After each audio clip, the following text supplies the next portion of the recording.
We start this evening with a battle over affordable housing. Now, advocates want the city to set aside $50 million a year for the cause, and those against it say that would bankrupt the city. Voters will have the final say, but as Marielle Carbone explains, there's a fight over how the amendment is described on the ballot.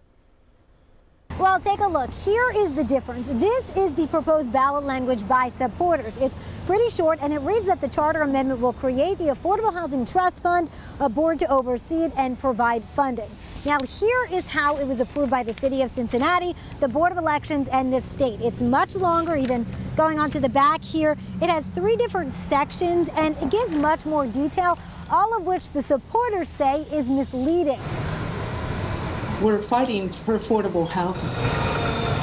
We're now having to fight for fair ballot language. That's the issue for supporters of the Affordable Housing Trust Fund Charter Amendment, who say the city's changes to what will appear on the May ballot are misleading. We're hoping we would not have to do that, but that's what's been presented to us. It's why Margaret Fox, with Mark, along with several others, filed this complaint with the Ohio Supreme Court, asking new language that is accurate, not misleading, and free of political arguments be approved. Council's interpretation of our petition language isn't accurate. We would ask the board. The city of Cincinnati added much more detail to what voters will read before checking yes or no in voting.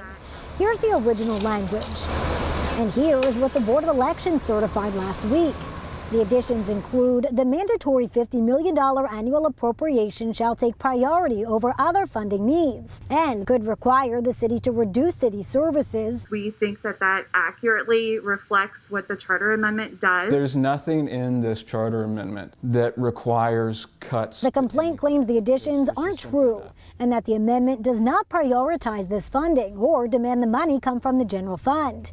Plus, as Josh Spring, executive director of the Homeless Coalition, told us last month, 9,541 people signed this petition. In a response filed yesterday, the Board of Elections says the complaint is frivolous, and the city says it has a right under its charter to provide appropriate ballot language. If it reflected actually what the amendment was about, that would be fine, but it doesn't. Reporting in over the Rhine, I'm Marielle Carbone, WCPO 9 News.